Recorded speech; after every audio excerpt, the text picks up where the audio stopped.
여러분, 혹시 가장 두려운 일이 바로 곁에서 일어나고 있다는 느낌을 받아본 적 있으신가요? 평생을 함께한다고 믿었던 사람이 어느 날 마음을 돌려버리고 오랜 세월 쌓아온 신뢰가 한순간에 무너져 내리는 경험 말입니다. 그 배신의 순간은 나이가 들수록 더 깊고 더 아프게 다가옵니다. 젊을 때의 상처는 다시 일어설 수 있는 힘이 있지만 인생 후반부에 맞이하는 배신은 삶의 의미를 흔들어 버리기도 하죠. 오늘 방송에서는 여러분이 가장 두려워하는 그 이야기, 노년의 불륜과 그 뒤에 숨겨진 현실을 함께 풀어보려 합니다. 특히 이른 즈음에서 시작되는 불륜이 왜 더 격정적이고 왜 더 치명적으로 가정을 흔드는지, 그리고 그 상황 속에서 어떻게 하면 나에게 가장 유리한 선택을 할 수 있는지 이야기해 보겠습니다. 라디오를 들으며 혼자 조용히 생각하시는 분도 계실 겁니다. 혹시 내 이야기가 아닐까 하는 마음이 스칠 수도 있겠지요. 오늘은 그런 분들을 위해 이 시간을 준비했습니다. 사연을 들려드리겠습니다. 저는 올해 62입니다. 남편과는 24세 결혼했지요. 그때는 다들 그러했듯 사랑보다는 믿음과 책임을 선택했습니다. 남편은 늘 바쁘고 저는 아이들을 키우며 살림을 지켰습니다. 어느 순간부터 그는 집보다 바깥 일을 더 중요하게 여기기 시작했습니다. 늦은 밤까지 술자리를 이어가고 주말에도 나가버리기 일쑤였지요. 저는 그냥 참았습니다. 그저 가족을 위해 힘든가 보다 하고 넘겼습니다. 그런데 어느 날 남편의 휴대전화를 우연히 보게 됐습니다. 메시지 속에는 저를 아내가 아닌 동업자처럼 언급하는 문장이 있었어요. 그리고 다른 여자의 이름이 반복되어 있었습니다. 그 순간 제 세상이 무너지는 듯 했지요. 아이들이 다 자라고 나니 이제야 저를 돌볼 수 있을 거라 믿었는데 그는 이미 다른 세계에 있었습니다. 저를 바라보는 눈빛도 우리 가정을 지켜온 마음도 더는 존재하지 않았습니다. 저는 지금 깊은 혼란 속에 있습니다. 남편은 그 여인과 10년 넘게 관계를 이어왔다고 합니다. 그동안 저는 모른 채 살았지요. 분노와 허탈감이 뒤섞여 하루하루를 버티기 어렵습니다. 이 나이에 이혼을 결심한다는 것이 옳은 일인지도 모르겠습니다. 하지만 제 자존심은 이미 바닥을 쳤습니다. 어떻게 해야 제 삶을 지킬 수 있을까요? 이 사연을 읽으며 많은 분들이 가슴이 서늘해졌을지도 모릅니다. 평생을 함께 해온 배우자가 이미 오래전부터 다른 사람과 마음을 나누고 있었다는 사실, 그 충격은 상상하기 어렵습니다. 오늘 우리는 이 사연을 바탕으로 왜 중년 이후의 불륜이 더 깊어지고 왜 어떤 이들은 이 나이에 더 격정적으로 타오르는지, 그리고 그 상황에서 나 자신을 지키기 위해 어떤 선택을 해야 하는지 차근차근 이야기해 보겠습니다. 이제 잠시 숨을 고르고 다음 시간에는 이 사연 속 이야기를 하나하나 분석해 보려 합니다. 여러분의 마음을 조금이라도 덜 무겁게 만들 수 있기를 바랍니다. 이제 본격적으로 사연 속 상황을 함께 들여다보겠습니다. 왜 중년 이후, 특히 60과 70을 넘어선 나이의 불륜이 오히려 더 격정적으로 타오를까요? 겉으로 보기엔 힘이 빠지고 삶이 잔잔해질 것 같은 나이입니다. 하지만 마음의 공허함과 인생 후반부의 두려움은 때로 젊은 시절보다 훨씬 뜨겁게 사람을 흔들어 놓습니다. 첫째, 잃어버린 젊음에 대한 갈망이 커집니다. 사람은 나이를 먹을수록 한 번뿐인 인생이라는 사실을 절실히 느낍니다. 가족을 위해, 아이를 위해, 생계를 위해 참고 살아온 세월이 길수록 나도 한 번쯤 나답게 살아보고 싶다는 갈망이 폭발합니다. 특히 남성은 사회적 역할에 묶여 감정을 억누르며 살아온 경우가 많습니다. 그러다 어느 순간 자신을 아직 원하는 사람이 있다는 사실에 쉽게 흔들립니다. 철학자 쇼펜하우어는 인생은 뒤를 돌아볼 때 희극도 비극도 아닌 단순한 후회로 가득하다라고 말했습니다. 이 후회가 때로는 사람을 무모한 감정으로 몰아넣습니다. 둘째, 부부관계의 정서적 단절이 오래 지속된 결과입니다. 사연 속 아내처럼 가정을 위해 묵묵히 헌신해온 분들은 스스로를 잊고 살아갑니다. 남편은 일에 몰두하고 아내는 육아와 살림에 전념하며 서로를 돌보는 시간 없이 나이 들어갑니다. 결혼 초반의 설렘과 대화는 희미해지고 어느새 두 사람은 함께 사는 동료처럼 변해 있습니다. 그 틈으로 외부의 관심과 따뜻한 말 한마디가 들어올 때 오래 닫혀있던 마음이 열리기 시작합니다. 셋째, 삶의 유한함에 대한 공포가 사람을 충동적으로 만듭니다. 60을 넘기면 친구의 장례식에 가고 건강검진 결과에 민감해집니다. 이대로 늙어 죽는구나라는 감각이 현실이 됩니다. 이때 어떤 이는 새로운 의미를 찾으려 하고 어떤 이는 젊음의 환상에 매달립니다. 불륜은 그 공포를 잊게 해주는 도피처가 되기도 합니다. 하지만 이 도피는 결국 더 큰 상처를 남깁니다. 넷째, 사회적 시선이 약해지는 시기라는 점도 있습니다. 젊을 때는 체면과 명예, 아이들의 눈치를 봅니다. 하지만 아이들이 독립하고 부모 역할이 끝나면 그 경계가 흐려집니다. 이제 나도 내 인생을 살겠다는 심리가 생기고 남들이 뭐라 하든 내 행복을 찾겠다는 욕망이 커집니다. 다섯째, 기대와 현실의 간극이 폭발하는 순간이기도 합니다. 많은 부부가 아이 키우고 나면 우리 둘만의 시간을 보내자고 말합니다. 하지만 정작 아이가 떠난 뒤 남는 건 낯선 타인 같은 배우자일 때가 많습니다. 그 공허함 속에서 누군가 따뜻하게 다가오면 오랜 결핍이 감정의 불씨가 됩니다. 사연 속 남편도 아마 이런 과정을 겪었을 것입니다. 젊을 때부터 이어진 바람이 단순한 일탈이 아니라 나이가 들수록 더 깊어지고 오랜 관계가 된 것은 그의 내면이 변했기 때문입니다. 가정을 위해 희생했던 시간, 책임이라는 무게, 나이 들매 두려움이 뒤섞여 마치 마지막 사랑인 듯 집착과 열정을 만들어냈을 가능성이 큽니다. 하지만 우리는 여기서 냉정하게 볼 필요가 있습니다. 이 불륜은 결코 낭만적이지 않습니다. 오히려 가정의 역사와 함께한 한 사람의 희생을 무너뜨리는 행위이자 노년기의 안정과 존엄을 깨뜨리는 위험한 선택입니다. 또한 나이가 들수록 경제적 법적 문제와 건강 문제가 얽혀 이혼과 재산 분할, 노후 생활까지 크게 흔들릴 수 있습니다. 여러분, 혹시 지금 비슷한 상황을 겪고 계신가요? 배우자의 변화가 감지될 때 느끼는 불안, 그게 단순한 오해일 수도 있지만 어쩌면 오래된 진실일 수도 있습니다. 중요한 건 감정만으로 대응하지 않는 것입니다. 분노에 휩쓸려 모든 것을 깨부수고 싶은 순간일수록 내 삶의 중심을 지키는 전략이 필요합니다. 이제부터는 배우자의 불륜을 어떻게 확인하고 내가 불리하지 않게 현명하게 이혼을 준비하거나 관계를 재정립하는 법에 대해 이야기해 보겠습니다. 그 전에 먼저 많은 분들이 궁금해하실 배우자의 불륜을 알아차리는 핵심 신호부터 하나씩 짚어보겠습니다. 이제 우리는 가장 예민하면서도 현실적인 이야기로 들어가 보겠습니다.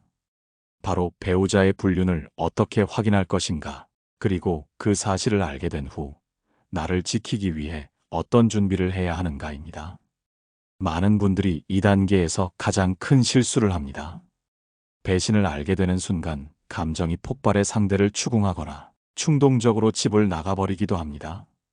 그러나 노년기의 불륜은 단순한 감정 문제가 아닙니다. 법적 경제적 문제와 노후의 삶 전체가 얽혀 있기 때문에 조급하게 움직일수록 불리한 위치에 놓일 수 있습니다. 첫째, 사실을 조용히 확인하는 것부터 시작해야 합니다. 사연의 주인공처럼 우연히 메시지를 발견했을 때 그 자리에서 바로 상대를 몰아붙이고 싶을 것입니다. 하지만 그 순간의 분노가 향후 모든 협상력을 무너뜨릴 수 있습니다. 상대가 이미 오래전부터 준비를 하고 있을 수도 있습니다. 자산을 은밀히 옮기거나 법적으로 유리한 증거를 확보해 두었을 가능성도 있습니다. 따라서 감정을 누르고 증거를 확보하는 시간이 필요합니다.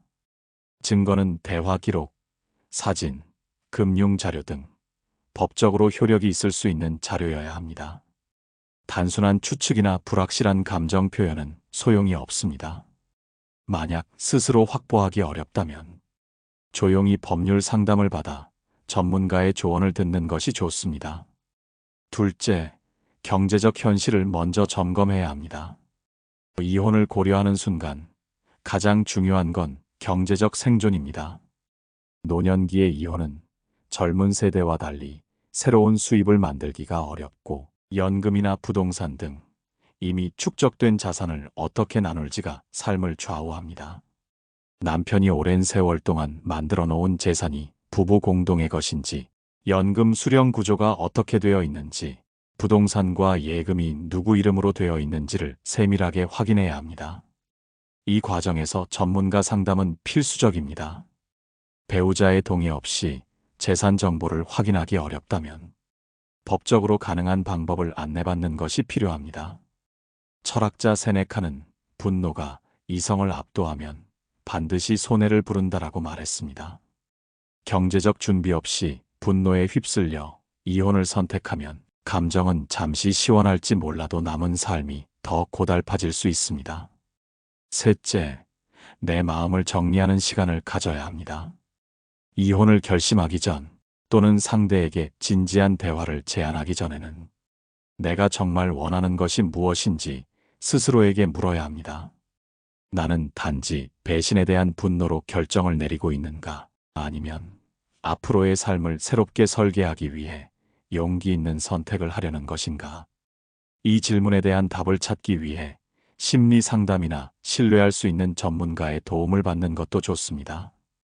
특히 오랜 세월 가정에 헌신한 분일수록 자존감이 무너져 있고 두려움이 커져 있을 수 있습니다. 이 감정이 정리되지 않은 상태에서 내린 결정은 후회로 이어질 가능성이 큽니다. 넷째, 법적 절차와 협상의 흐름을 미리 알아둬야 합니다. 한국에서의 이혼은 합의 이혼과 재판 이혼으로 나뉩니다. 합의 이혼이라 하더라도 재산 분할, 위자료, 연금 분할 등 복잡한 요소가 많습니다. 특히 혼인 기간이 길수록 퇴직금과 국민연금 분할이 중요한 문제로 떠오릅니다. 상대가 이미 오래전부터 다른 사람과 관계를 유지했다면 위자료를 청구할 수 있지만 이 역시 증거가 뒷받침되지 않으면 어렵습니다. 따라서 초기에 차분히 증거를 확보하는 것이 필수적입니다. 또한 집이나 전세금, 금융 자산이 누구 명의인지, 결혼 중 형성된 재산이 무엇인지 명확히 파악해 두어야 합니다. 이 과정에서 변호사 상담을 통해 법적으로 어떻게 유리한 입장을 취할 수 있는지 배우는 것이 좋습니다. 다섯째, 자녀와 가족에게 알리는 시점을 신중히 선택해야 합니다. 많은 부모가 충격 속에서 아이들에게 바로 털어놓고 조언을 구하려 합니다. 그러나 자녀들은 이미 독립해 자신만의 삶을 꾸려가고 있을 때가 많고 부모의 갈등에 갑작스럽게 끌려 들어오는 것은 큰 부담이 될 수 있습니다. 또한 자녀가 한쪽 편을 들거나 부모를 설득하려 하면서 상황이 더 복잡해질 수 있습니다. 따라서 감정이 정리되고 법적 경제적 준비가 어느 정도 된 후 필요한 범위 내에서만 알리는 것이 현명합니다. 여러분, 중요한 건 당황하지 않는 것입니다. 불륜을 알게 된 그날은 세상이 무너지는 것 같아도 시간을 가지고 준비하면 얼마든지 나에게 유리한 길을 만들 수 있습니다. 증거를 확보하고 재산 상황을 점검하며 내 마음을 다잡는 시간을 가지는 것, 이것이 노년기의 이혼에서 나를 지키는 첫걸음입니다. 다음 시간에는 이렇게 준비한 후 실제로 이혼을 결정하거나 관계를 재정립할 때 어떻게 대화를 시작하고 법적 절차와 심리적 부담을 최소화할 수 있을지 이야기해 보겠습니다. 이제 우리는 준비를 마쳤습니다. 증거를 확보했고 재산 상황을 점검했으며 내 마음이 무엇을 원하는지 차분히 들여다보았습니다. 이제 남은 것은 배우자와 직접 마주 앉아 대화를 시작하는 순간입니다.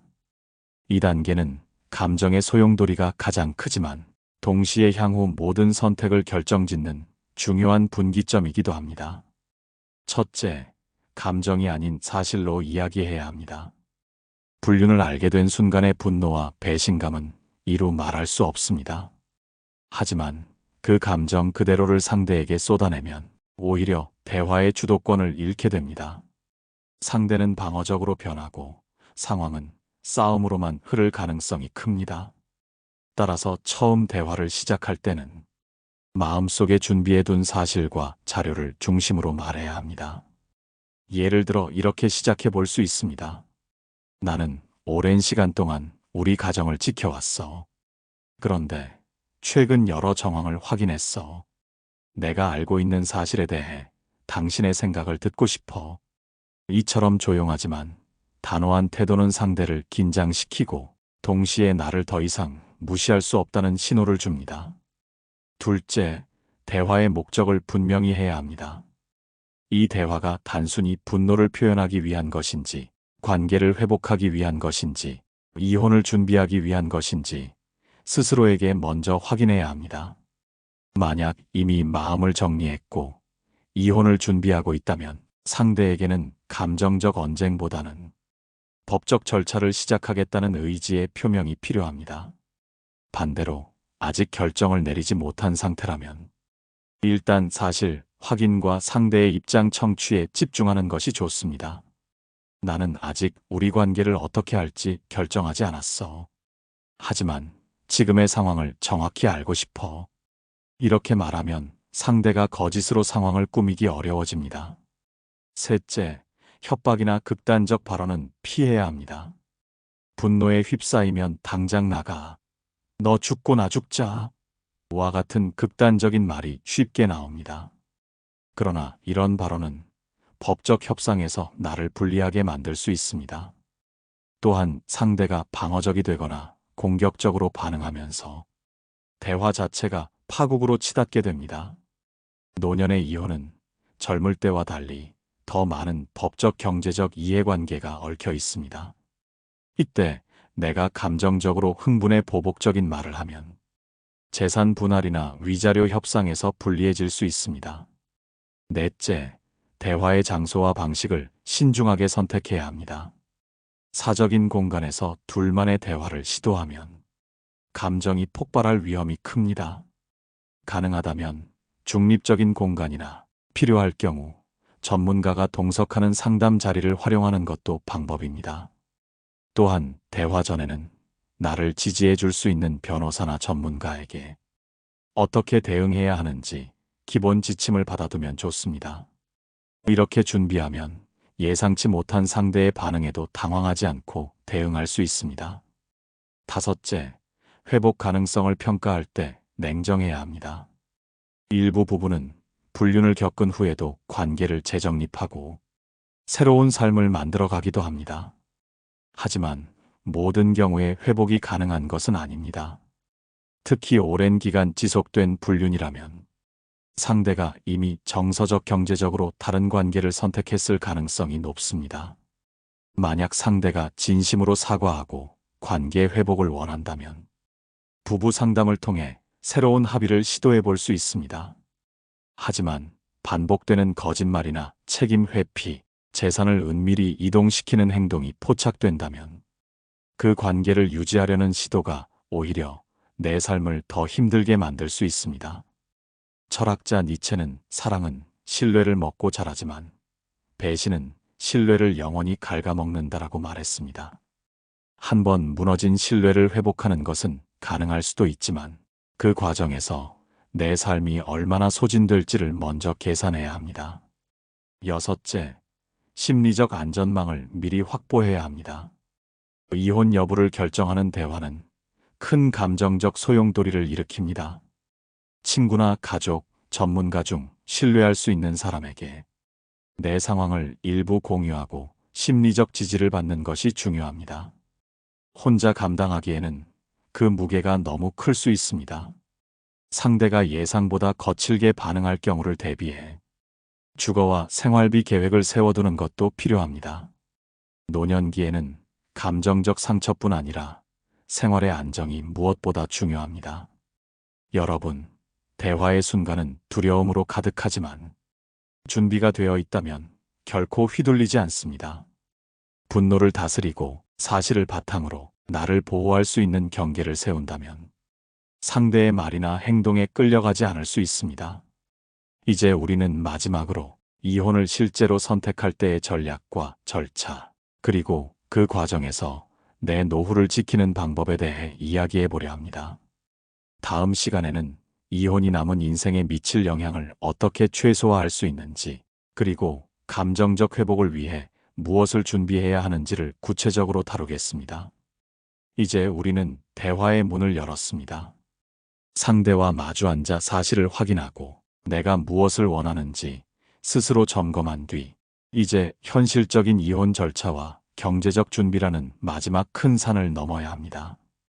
노년기의 이혼은 단순히 감정으로만 결정할 수 없는 문제입니다.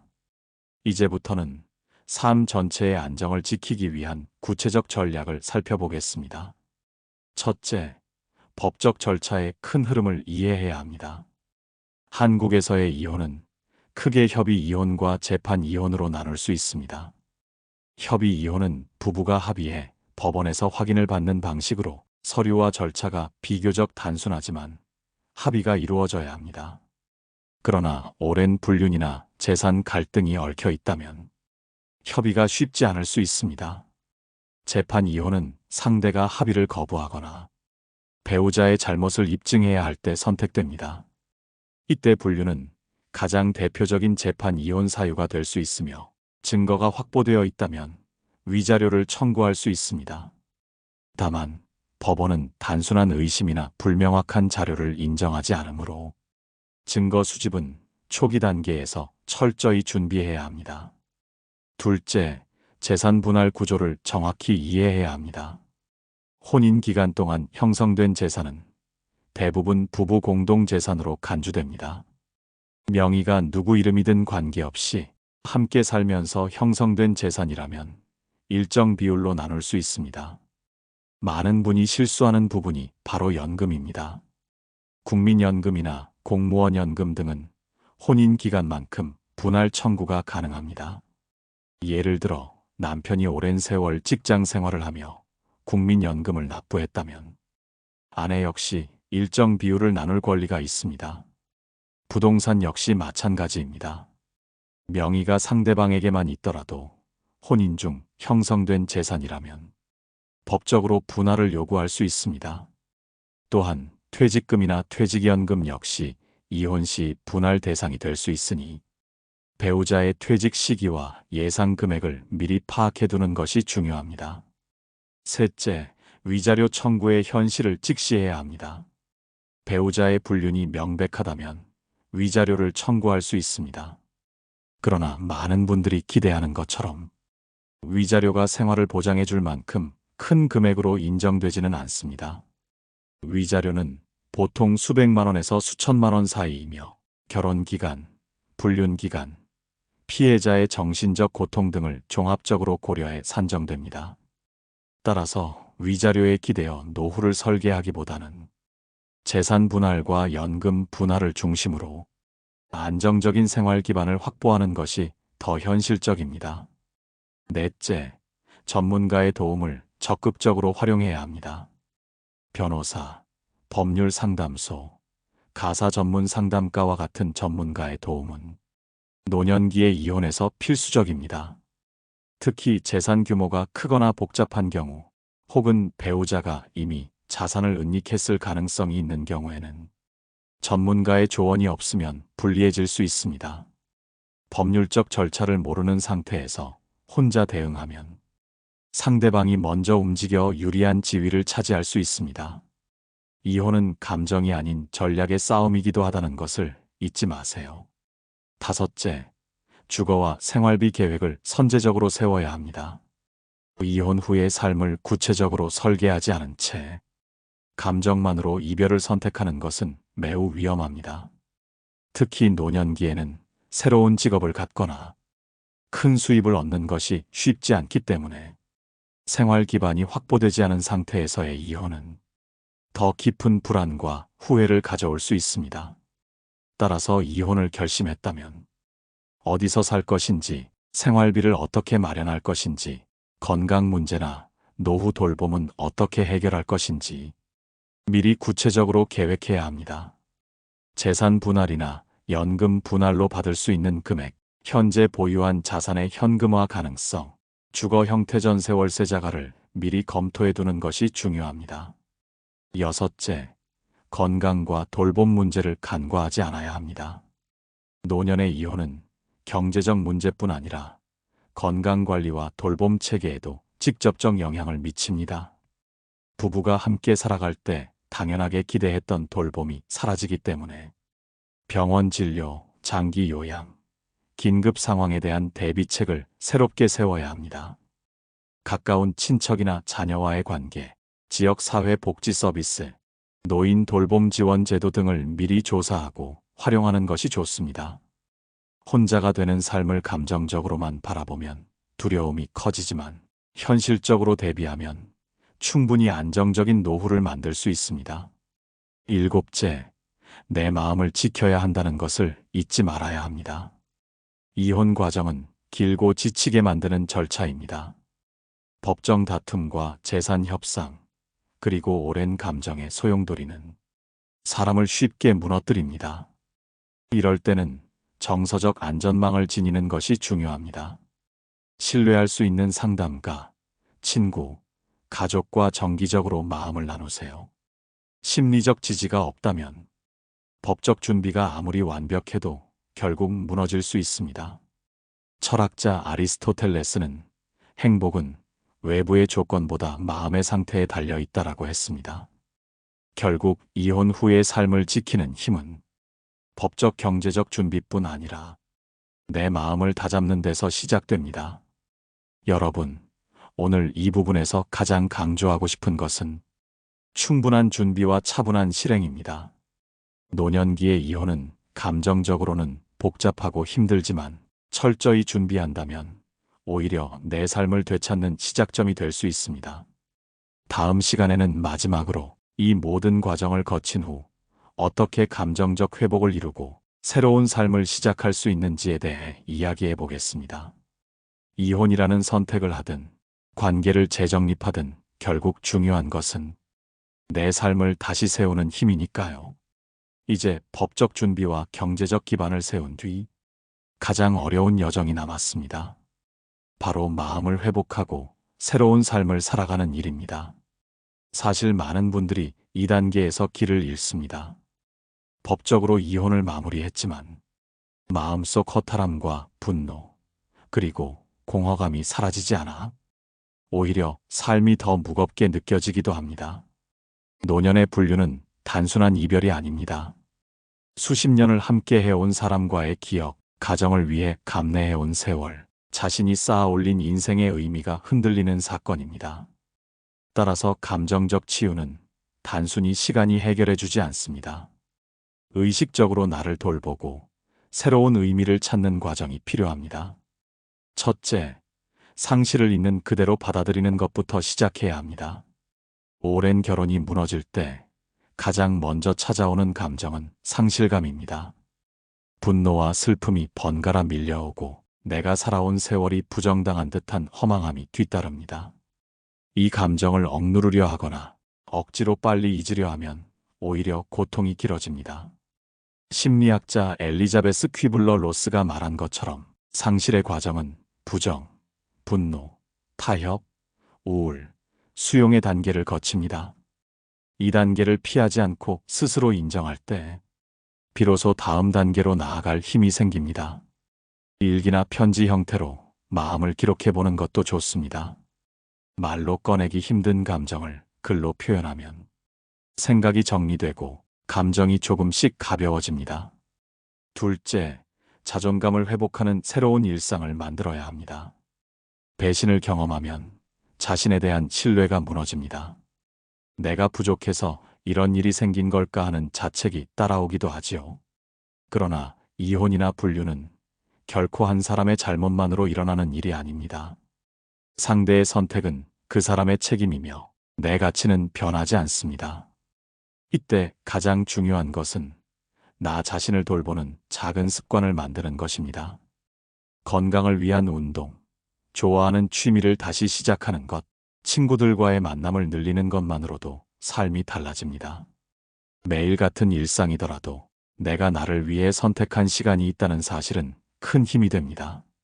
셋째, 새로운 관계를 두려워하지 말아야 합니다. 이혼 후 많은 분들이 이제 누구도 믿지 않겠다라고 말합니다.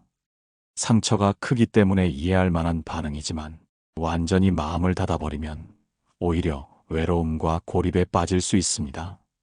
새로운 사랑을 반드시 시작하라는 말이 아닙니다. 사람과 다시 연결되고 신뢰를 천천히 회복하는 작은 시도만으로도 내 삶은 조금씩 빛을 되찾을 수 있습니다. 취미 모임이나 지역 커뮤니티, 봉사활동처럼 가볍게 사람을 만날 수 있는 환경을 시도해보는 것도 좋습니다. 철학자 공자는 군자는 화이부동한다라 했습니다. 서로 다름을 인정하면서도 조화롭게 어울리는 삶이 성숙한 인생의 길이라는 뜻입니다. 상처가 있더라도 다시 세상과 연결되는 용기는 내 삶을 새롭게 열어줍니다. 넷째, 새로운 목표를 세워야 합니다. 결혼 생활이 무너질 때 우리의 미래 계획도 함께 사라지는 것처럼 느껴집니다. 하지만 인생은 여전히 이어집니다. 이 시점에서 스스로에게 물어보아야 합니다. 앞으로 남은 시간 동안 나는 어떤 삶을 살고 싶은가? 작고 현실적인 목표부터 세워보세요. 새로운 집에서 편안한 공간을 꾸미는 것, 여행을 계획하는 것, 배우고 싶었던 것을 시작하는 것. 이 작은 목표들이 삶의 방향을 다시 세워줍니다. 다섯째, 전문가의 도움을 주저하지 말아야 합니다. 심리 상담이나 노후 재정 컨설팅은 선택이 아니라 도구입니다. 이혼 과정에서 받은 상처를 스스로만 해결하려 하면 감정이 굳어지고 외로움이 깊어질 수 있습니다. 전문가는 감정의 매듭을 풀어내고 새로운 삶을 계획하는 데 필요한 객관적인 조언을 제공합니다. 특히 우울감이나 무기력, 극심한 분노가 계속된다면 전문가를 찾아가 도움을 받는 것이 삶을 지키는 길입니다. 내가 약해지는 것이 아니라 다시 일어나기 위한 준비일 뿐이라는 것을 기억하세요. 여섯째, 과거를 원망하지 않고 앞으로 나아가는 연습이 필요합니다. 오랜 세월을 함께한 사람에게 받은 상처는 쉽게 잊히지 않습니다. 하지만 그 상처에만 머물면 내 남은 인생까지 갇히게 됩니다. 불교에서는 원망은 나를 가두는 감옥이 된다라고 말합니다. 분노와 원망을 오래 품을수록 결국 나 자신을 소모시키죠. 물론 하루아침에 용서하거나 잊을 수는 없습니다. 하지만 내 삶을 위해 원망을 내려놓겠다라는 다짐은 새로운 삶으로 나아가는 첫걸음이 됩니다. 여러분, 이혼이든 관계 재정립이든 가장 중요한 것은 내 삶을 되찾는 힘입니다. 그동안 가족을 위해, 남편을 위해, 아이를 위해 살아왔던 분들이라면 이제는 나 자신을 위해 살아갈 차례입니다. 오늘까지의 과정이 쉽지 않았음을 압니다. 하지만 준비하고 마음을 돌보고 새로운 길을 향해 걸어가면 이별조차 삶의 끝이 아닌 새로운 시작이 될 수 있습니다. 이제 마지막으로 오늘 방송의 핵심을 정리하고 청취자 여러분께 따뜻한 위로와 용기를 전해드리려 합니다. 오늘 우리는 한 사람의 사연으로부터 시작해 노년기의 불륜이 왜 더 격정적으로 타오르는지, 그리고 그 상황 속에서 나를 지키며 새로운 삶을 준비하는 방법까지 함께 이야기해 보았습니다. 처음 오프닝에서 우리는 두려움에 대해 물었습니다. 평생 함께라 믿었던 사람이 등을 돌린다면? 이 질문은 많은 분의 가슴을 흔들었을 것입니다. 사연 속 주인공처럼 오랜 세월을 헌신해온 배우자의 배신을 마주했을 때 사람은 누구나 절망과 분노, 혼란 속에 빠질 수 있습니다. 그러나 우리는 오늘 그 절망이 끝이 아님을 이야기했습니다. 오늘 방송의 핵심 정리.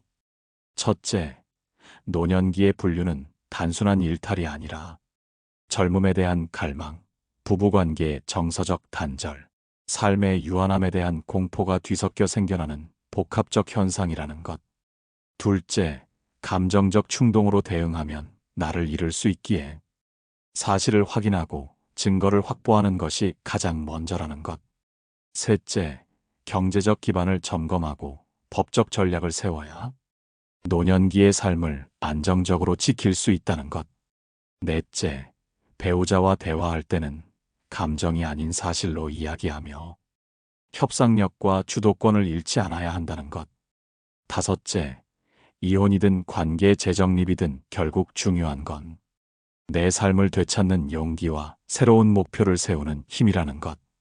마지막으로 마음의 상처를 혼자 감당하려 하지 말고 전문가와 지인, 공동체의 도움을 받아야 한다는 것.